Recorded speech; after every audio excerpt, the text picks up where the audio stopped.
call on our lives, and according to the schedule, this is to be entitled Maximizing Your Full and True Potential. And I am very pleased to have you here for this session, because I believe it's probably one of the most important ones that we are going to experience. I would like to start off by saying that no one in this room knows you. And worse than that, I don't even think you know you. One of the great philosophers that you know so well said one time, be true to thyself, know thyself. And we have sort of quoted those things as if they were law. But as I began to study about the awesomeness of God and the bigness of God, I began to appreciate that philosophy has very little to do with God when it comes down to revelation knowledge. And I've concluded that I really don't know anybody. I don't know my wife. I don't know my children. And I really don't know you. And it's the fact that I realize that causes me to have an awesome respect for you because of that, because I don't know you. I think we cancel people because we conclude we know them. And it's that very fact that God would like to destroy, that concept that we think we know people. After this session, you will begin to appreciate that you are not who you thought you were. And who you will discover that you could be may be shocking to you.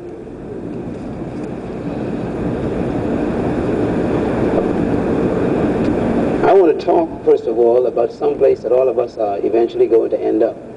One place we'll all end up is the cemetery. And I have concluded that the most precious, valuable, potent, rich, wealthiest spot on the planet is the cemetery. The cemetery is more wealthier than the oil fields of Iran. The cemetery is richer than all the gold mines and the diamond mines of South Africa. Why? Because in the cemeteries are buried the potential, unused ability of humans.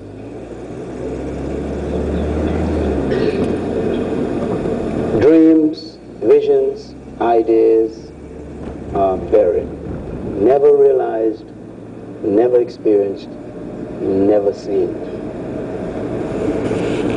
And that's sad. The greatest tragedy, however, in life is not death. To me, the greatest tragedy in life is the gravestones in the cemetery. Why? Because the fact that you have to erect stones to remind us that you used to be here is a sad commentary that you didn't leave a mark in our lives strong enough. The fact that we have to put a little marker in the earth with your name on it may be a very sad commentary on your life. I heard statements about Jesus. They say he never wrote a book, but no one has written more books about anyone than they have about Jesus. He never sang a song, as we know, but all the songs seem to be sung, the majority is about him. There are no tombstones erected to his honor, and yet everybody seems to walk around with him constantly in their minds, even the atheists. Think about it. Why? Because it seems as if he has erected the monuments of his honor in the hearts and minds of men and women, because his life was a life that was totally fulfilled. no desire to claim a spot in a cemetery. I have no wish to have a monument erected of stone or steel in my name. Those things, matter of fact, I prefer that it never happens. And my desire would be that I would erect those monuments in the minds of your children's children. For I believe for such a reason were you born as well.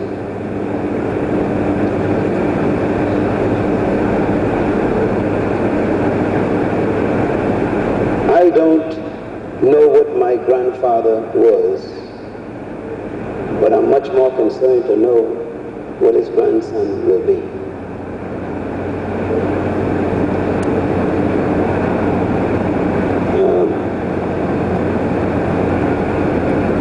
The statement I thought was interesting. It says, no one can climb out beyond the limitations of his own belief. I think there is so much of you that has been untapped. And when I think about what God is calling all of us to do, everything that has been said in your life over the last 18 months, in your life, I'm sure that's kind of fresh in your experience. 18 months is a good period to try and analyze your life to see what's happening. You could appreciate that God is calling you to something higher, giving you a lot of things to do. I also believe that one of the saddest things in life is that we have too many safety experts.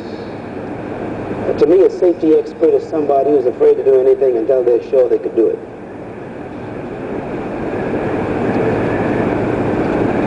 People who never fail are usually those who never try. And that's a safe way to go. There was a statement made this week by one of our teachers, and he said that whenever you keep company with God and you go with God, it's one of the greatest insecurities in the world. Because the only security you got when you go with God is God. So when you're going to obey God, you've got to become reckless. I don't want you to think that I say yes to the Lord to hold something like this and 4 major conferences a year and all the other things that we're doing. That's not easy. And don't think that, well, everything is fine and it's faith every minute of the day. Believing that God told me to do it. That's what faith is. Believing God told me to do this. So I act. To live like that, you've got to know something. So when you see a man, a woman acting, and it seems to be beyond their ability, from your perspective, it's because they know something. But I've convinced myself, after reading the Word and studying the Word for the last 18 years, that unless you do something beyond what you have done, you will never grow. And only those who dare to fail greatly ever achieve greatly.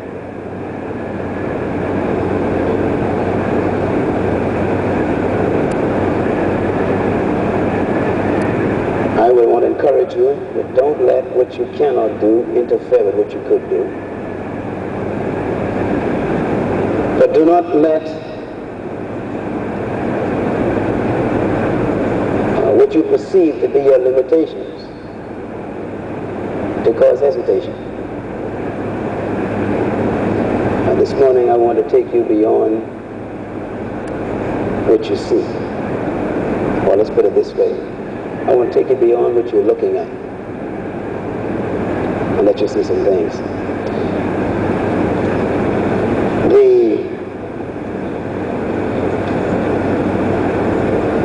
The concept of potential is probably one of the most important things that I ever discovered in God. And I've been in ministry for 20 years.